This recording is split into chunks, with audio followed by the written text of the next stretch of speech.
We'll get back to Billy Ray Valentine in a minute. But if the bumper at the end there leaves you scratching your head a little bit, kind of like, okay, that's because that's what grace does. It leaves you kind of scratching your head. That's why we call it the grace conundrum. It's the kind of thing, a conundrum is something that just, you can't really make sense of it. You kind of look at it, and right when you think you kind of got it figured out, there's still a piece of it that just still kind of baffles you in some way. And that's what grace is. Right when you think you're beginning to understand grace, there's a piece of it that just kind of comes out of nowhere and confuses you a little bit more. And it's just so hard to really comprehend. And so the next couple of weeks, we're going to be looking at this grace conundrum. And grace is at the heart of what Christianity is all about. It's what sets it apart and makes it unique. Stories told that many years ago there was a convention of religious or Christian leaders over in England, and they were discussing what makes Christianity unique, and they were talking and coming up with different ideas, and as they explored ideas like, well, what about the incarnation? What about God becoming flesh? And they realized there are stories in Hindu faiths of a God in human form.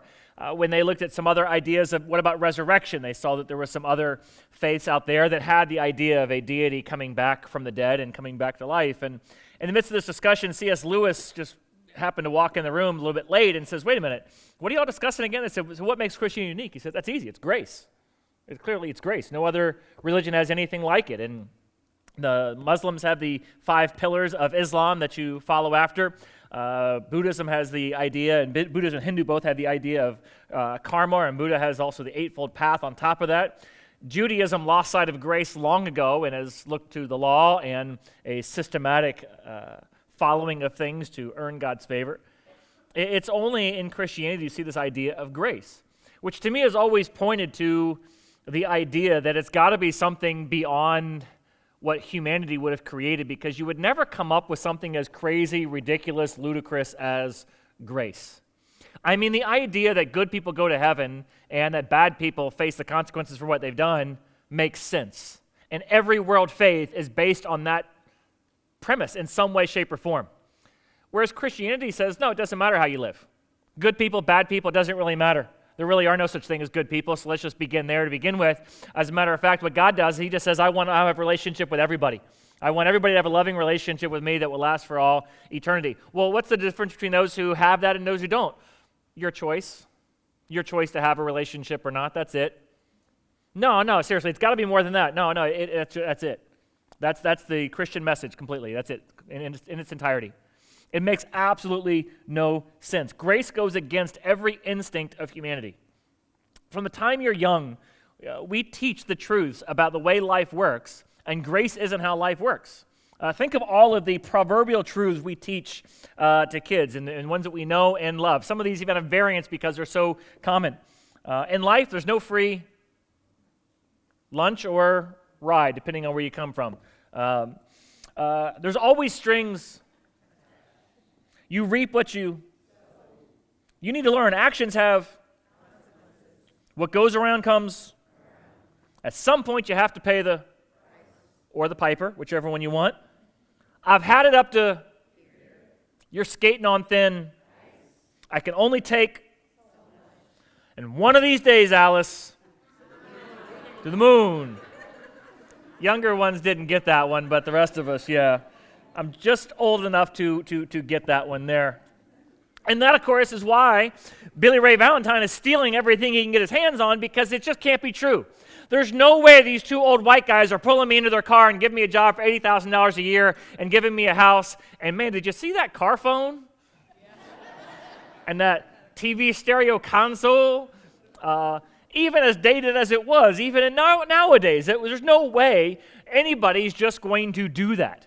And that's why he looks at it, he goes, there's got to be a catch. And of course, if you've seen the movie, there is a catch. He's right, there is a catch. The message of grace, though, there's no catch. It really is that crazy. It really is that ludicrous that God would bail you out and then bless you upon blessing, upon blessing, upon blessing, upon blessing. And even when you break something, he still has a blessing there, even in that midst. Because every part of that clip was just grace through and through. Even the part where he wants a nightstick for somebody else right after he's been shown grace. Is that us or what? The Easter story, though, is all about grace because the Christian message is all about grace. From the very beginning of the story of the Bible, we see grace enter in.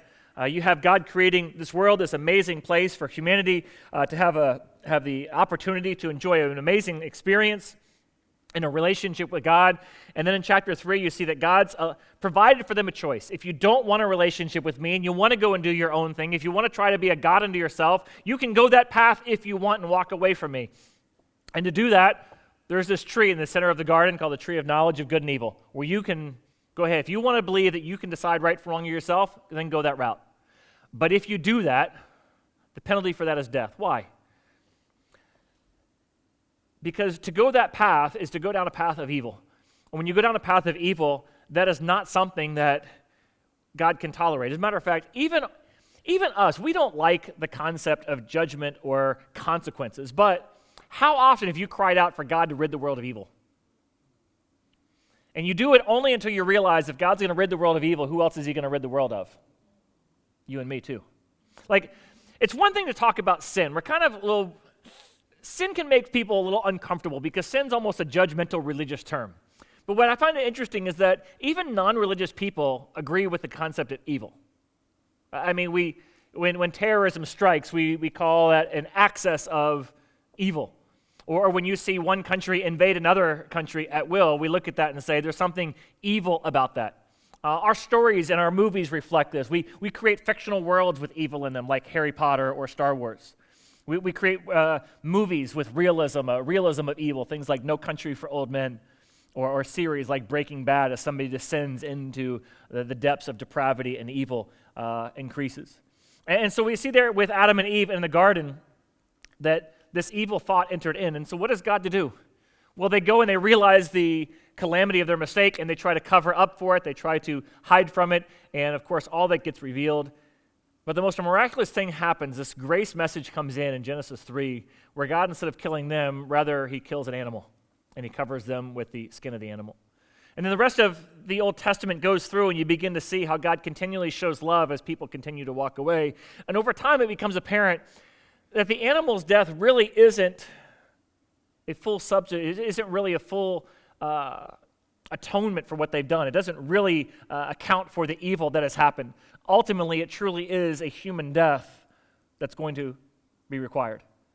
And so what does God do? This is called the divine dilemma. On the one hand, God loves you and wants to have a relationship with you that lasts for all eternity. On the other hand, Adam and Eve and all of us who have followed after have all chosen to go our own way and have chosen to go down a path of evil. I mean, if you just think about your own life and the evil present in your own life, whether it be lying, cheating, stealing, violence, all of the things that you've done. We often say, well, I'm not hurting nobody. Really? You've never hurt anybody by your actions? Nothing you've ever done has caused any pain or any hurt to anybody else. How long can you continue to fool yourself? So what does God do? He wants to have a loving relationship that lasts for all eternity, but on the other hand, you've done things that he can't tolerate. It's impossible to have an eternal relationship with someone who's going to continue to go down an evil path like you and I have. What does he do? On top of that, our evil actions require a death. So how does he have a loving relationship with you for all eternity if your life is required for it? Well, that's where you move to the Easter story. And that's why God himself comes, and his plan all along was that one day he would give his own life in place of yours. And it would do two things. One, it would both pay for your sin, but also in hopes of showing you that kind of love would pull you out of this decision and the path of evil that you've been on. And so that's what you have when you begin to read through and discuss and explore the Easter story. This morning I want to read the Easter story out of Luke chapter 23. We pick up in verse 32, and it says, 2 other men, both criminals, were also led out with Jesus to be executed. When they came to the place that was called the Skull, they crucified Jesus there, along with the other criminals, one on his right and one on his left. And Jesus said, Father, forgive them, for they do not know what they are doing. Then the soldiers divided up his clothes by casting lots. And the people stood there, and the rulers even sneered at him, and they said, oh, he saved others. Well, let him save himself if he's really God's Messiah, the chosen one. Now, what they're referring to is, shortly before the crucifixion, there were rumors and stories about Jesus healing a guy named Lazarus. Lazarus had died. He'd been in a tomb for several days. And there was this story out there that just up the road in Bethany that Jesus had brought this guy back to life. There were other stories that had happened up in Galilee and other places around. But let's face it, this was all just propaganda. These were all lies. I mean, Jesus is a fraud and he's a charlatan. And we're out to expose him for the fraud and the charlatan that he is. And that was their mindset. Do you think any of them believed any of these stories? No. So when they had him nailed to a cross and lifted up, what do you think they were thinking? The fraud's finally been exposed. Don't we love it when frauds get exposed? I mean, we tune in, we'll watch Dateline, we'll watch ABC, we'll watch all those specials where we get to see a fraud exposed. I remember when I was a kid, I used to love watching John Stossel do those hidden camera videos where they put a hidden camera. Y'all remember some of these things? They put it inside a refrigerator, and all they would do is just go turn something off in the refrigerator. They'd call a repairman, he'd come out, act like he was doing stuff. He'd flip, realize all it was a flip switch, and then charge the person like $400 for new parts that he didn't do anything with, right? Then John Stossel would go and expose them and ask him questions, and the guy would get all mad, and a few of them would be a little repentant. A lot of them would just be mad and go off and say it was a setup and a scam, everything. We love watching frauds get exposed. And so did they. And it appealed to that depravity within us that just loves to pounce on somebody for the evil that they are. And so they're there pouncing on Jesus at this moment going, oh, yeah, he brought somebody back to life. Let's see him do it now. Yeah, you're exposed now. No tricks, nothing up your sleeve. You can't control the audience. You can't control the crowd. You can't control the narrative. What now, chosen one? Then it move on, it says, and then the soldiers came up and mocked him also. And they had offered him wine vinegar and said, if you're the king of the Jews, save yourself. Now, I've heard this taught a certain way, and it never made sense to me. And the teaching went something like this. Well, you see, they gave him wine vinegar, which was an antiseptic in the day, which was there for both cleansing, but also would act as sort of a numbing agent. And so they gave it to Jesus in his pain and suffering, as they often would do. He cried out that he was thirsty, and so they were there trying to quench his thirst. I always scratched my head, and I said, this doesn't make any sense to me.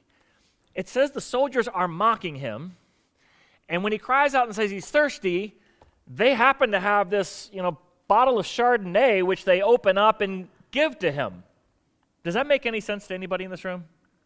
No. I did some further study to figure out what this was. I shared this a couple years back. I'll bring it up again.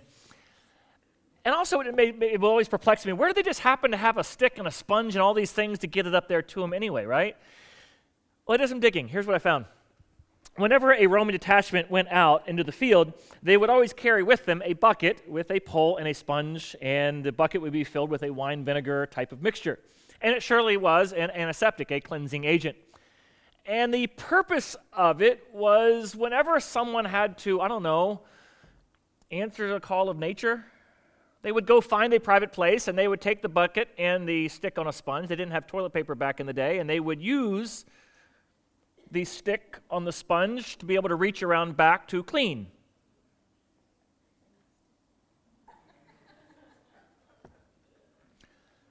So let me read this again. When the soldiers came up and also mocked him, as Jesus says, I thirst,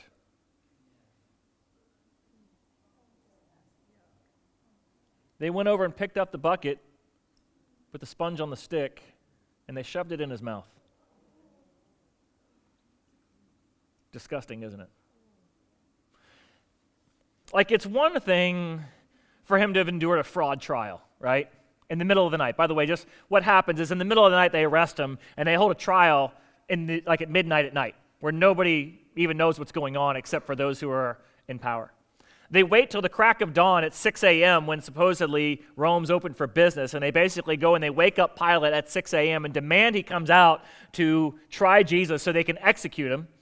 Pilate looks at the fraud scheme, sham that the whole thing is, wants nothing to do with it, tries to pass it off to Herod. Herod wants nothing to do with it, sends it back over to Pilate. Pilate still wants nothing to do with all of this, but the people threaten there's going to be a riot if you don't do something. So then he tries to release Jesus. Instead, they end up getting Barabbas released instead of Jesus. And so Pilate says, fine, you have him. All of this lying and conniving behind the scenes, you want to talk about, the most corrupt of all politics. is what's going on behind the scenes. So then they take Jesus, they strap him up, they force him up the hill. After they've beaten him, put a crown of thorns on his head and mocked him, they put a slogan over top of his head that says the King of the Jews, which they don't believe. They just think it's all a big joke.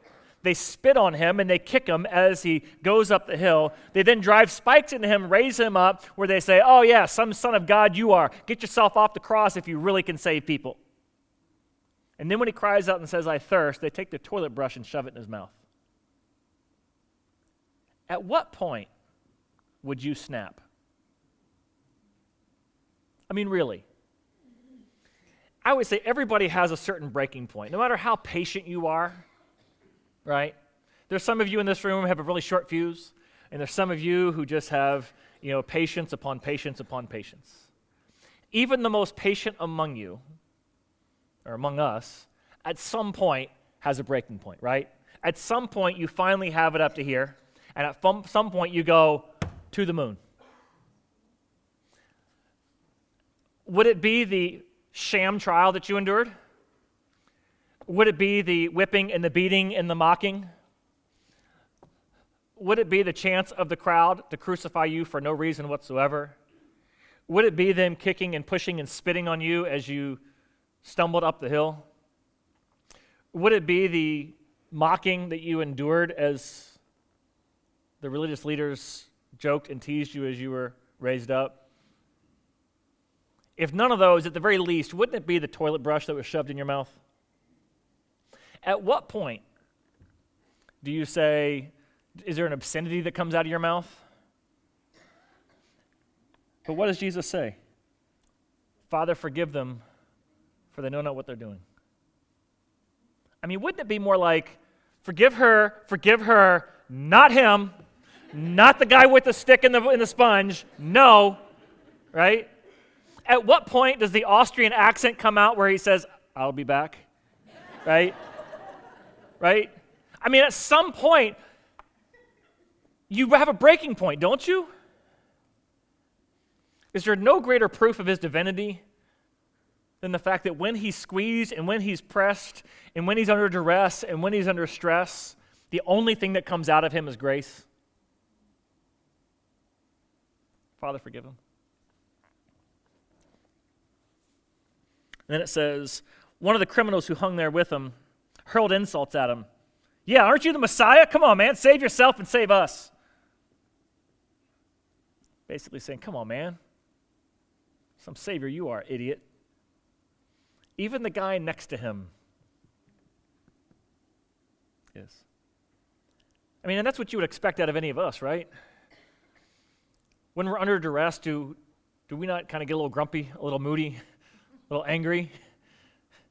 You would think that maybe there'd be some camaraderie among those up on the cross, but no, it's just everybody's angry at him. I'll join in the anger. And then the first kindness that's shown to Jesus since he first walked into the Garden of Gethsemane the night before happens from the other criminal next to him. It says, but the other criminal rebuked him and said, hey man, don't you fear God? Come on, you and me, we're under the same sentence. We're being punished justly for we're getting what our deeds deserve, but this man's done nothing wrong. Now, I wish there was some backstory to the criminals. I wish we had some insight. We don't. What you have here is pretty much about all we get. Where I'm going to go next is just pure speculation. I'm trying to put this together in my mind.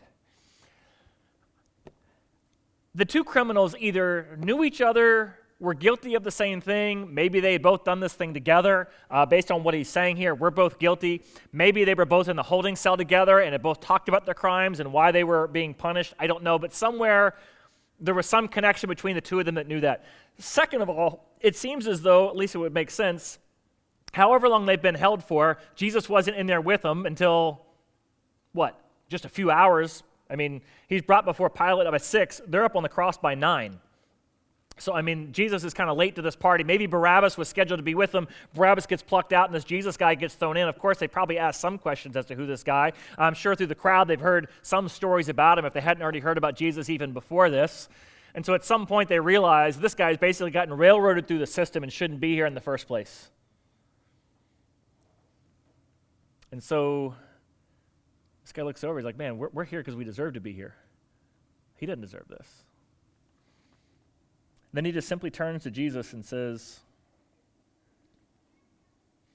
remember me when you come into your kingdom. That's all he says. Just remember me when you come here. The idea, remember me, it's like what Joseph says to, Joseph helps out a guy when he's in prison back in the Old Testament in Genesis 40.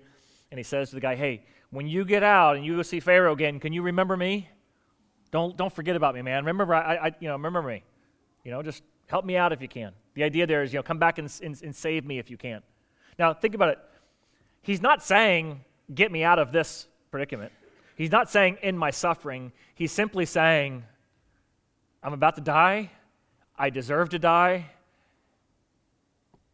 And whatever God does for you, whatever God's going to do for you, Jesus, because it seems like as if there's something about you that's different than everybody else. Maybe you truly are the Messiah. And if so, could you keep me in mind on the other side? What a simple confession. Not very profound, not very deep. And Jesus says back to him, truly I tell you, today you will be with me in paradise. Now, that little prefix on the beginning of the sentence is truly. It's very similar in our own language. We would say, hey, trust me on this. Or, listen, I know you're not going to believe what I'm about to say, but trust me. You say that kind of thing whenever you know the thing you're going to say next is so absurd, the person's not going to believe it, right? Like, dude, you just have to see this. You have to see this, right? What are you saying? You wouldn't believe it unless you saw it. I know what I'm saying right now. You're not. What he's about to say is, today, you're going to be with me in paradise. You ever have those pictures on a wall that's like a picture of paradise to you? Maybe it's some bungalow over the ocean. Maybe it's some beautiful picture of the mountain. Maybe it's a golf course in some pristine landscape, something like that. You ever look at that in a moment when you've just had like the worst day ever? Maybe you got a picture up like on your wall or on your phone or something, and you look at that, and that just seems like it is an entire world away. Like there can't possibly be a place somewhere else on this globe that looks like that with what I'm experiencing and enduring right now. And Jesus says, today, you and I will be there. That's too incredible to believe. And if you believe that, I want to say you understand grace, but you don't understand grace because you don't know the full story, because every time you think you understand grace, it's far deeper. You see, I always thought that the message of the thief on the cross was, it's never too late for grace. Even at the very end of your life, it's never too late for grace. Because that seems like grace, doesn't it? I mean, that doesn't the story already at this point sound incredible? Right? I mean, the guy is literally about to die, and all he says is, remember me, and Jesus says, in a sense, you're forgiven, you're set free, you're going to heaven with me. That's pretty amazing, isn't it? Yeah. Some of you are like, yeah, I think it is, isn't it? Yeah. You've never had a relationship with God. You've been as bad as a person could be. What you've done is deserving of capital punishment. And all you've done is turn to Jesus at the last minute and say, remember me. And he says, all right, you're in. What other religious system allows that? Nothing that any human would ever come up with. But then let me read you how Matthew tells the story. And now you'll begin to understand what grace is. Matthew 27, verse 38 and following. 2 rebels were crucified along with him. These are these same 2 guys, obviously 2 criminals. One on his right and one on his left. And all those who passed by hurled insults at them, shaking their heads and saying, you who are going to destroy the temple, really? And build it in 3 days? Yeah, save yourself, buddy. Buddy's not in there, it's just... come on down from the cross if you're the Son of God. In the same way, the chief priests and the teachers of the law and the elders mocked him. He saved others. He can't even save himself. Yeah, he's the king of Israel? We'll let him come on down from the cross now, and then we'll believe him. He trusts in God? Let's see if God really wants him. For he said, I'm the Son of God. Let me read this next verse. Listen very carefully. In the same way, the criminals who were crucified with him also heaped insults on him. Did you get that? All right. Oftentimes when we read through this story, we think it's like he gets put up on the cross, they mock him, and then he says this, and then he says this, and then he says this, and he dies. No, he's put up on the cross, he's nailed at 9 a.m. He doesn't die until 3. So there's a lot of hours here, okay? As I piece it together, Most likely at 9 a.m. or close to that is when he's nailed to the cross, and all of the mocking, you can just picture the spectacle it is as he's raised up, and the cheers and the jeers and the mocking. And that's where a lot of, the chief priests and the teachers of the law all mock him. Sometime over the next couple hours is when he cries out that he's thirsty, probably around 11 a.m. or so, and that's when they shove the toilet brush in his mouth. And then we know at noon, the whole earth goes dark, and around 3 is when Jesus gives up his life. Sometime between 11 and noon is likely the time where the one criminal turns to Jesus and says, "Remember me when you come into your kingdom." Most likely when Matthew talks about both the criminals mocking him is probably somewhere in the 9 to 10 o'clock hour or so. So what you have is this. It's not just a guy who was guilty of some crime, who's facing a capital punishment for it, who's put up on the cross, who then turns to Jesus in his last moments. That's what I always thought it was. No, you have a guy who has a capital sentence against him, is put up on a cross, who's mocking Jesus along with everybody else. And sometime between 9:30, 10 o'clock-ish, and 11:30 or so, the reality of who Jesus is begins to sink in. Who would act like this? Who would respond this way? We know there's a Roman soldier, a centurion, who's also having these same kind of thoughts. We'll learn about that, later in the Easter story when the centurion says, "Surely." So there's some people who are looking at this and trying to put things in. One of them is this one thief who begins off joining with everybody else mocking him, and sometime in the midst of that, all of a sudden has a change of heart. And looks to the other thief, or the other criminal who's been mocking him right along with him, and all of a sudden he goes, no, stop this. He doesn't deserve this. Just shut up, man. Jesus, can you remember me? You see, I used to think the story was, well, there was one criminal who mocked, and the other one didn't. No, they both were. And the message isn't just that it's never too late for grace. It's that you're never too sinful for grace. I mean, this is the guy who on the way to the hospital is cursing God. This is the guy who the pastor or priest comes into his room to offer him one last opportunity, and he flips him off and cusses him out and sends him out of the room. And then just before his dying breath, says, "God, I'm sorry, forgive me." Does that guy go? Yep. That's how crazy grace is. That's how insane grace is. That's how incomprehensible grace is. That the guy who was mocking him just an hour before is forgiven too. Now, in this room, we're all represented by these two thieves. All of us at one point or another have blamed God, gotten angry at God for the things and events in our lives.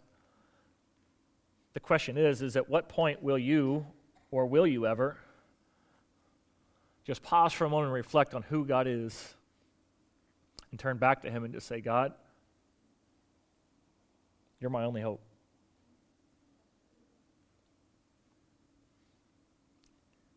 Like the thief, when you understand really where you're at and who you truly are, it's almost even hard to ask God for forgiveness. The thief just says, "Hey, could you remember me?" I mean, this is somebody who fully understands they don't deserve to be forgiven. They're not coming in with any kind of pride. Just whatever you got, man. Jesus is like, "Whatever I got, I'll give you everything. You get the full ticket. Today you'll be with me in paradise." Both mocked. Both were guilty. One spent eternity in a relationship with God and the other didn't. Why?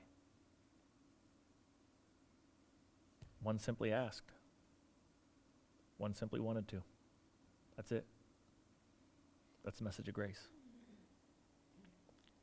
You get the same choice this morning. Would you join me as we pray?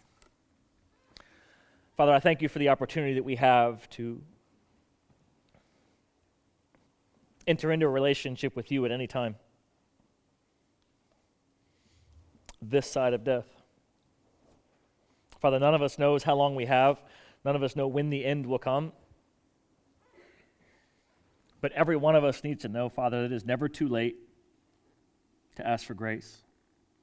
Sin is never too great to ask for grace. If even one who has mocked you and ridiculed you within hours of his own death and yours as well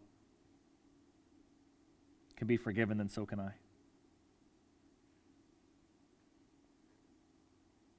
And Father, if there's any here, Father, who doesn't know if they have a relationship with you this morning, may they just turn to you and say, God, I'm no better, honestly, than this thief on the cross.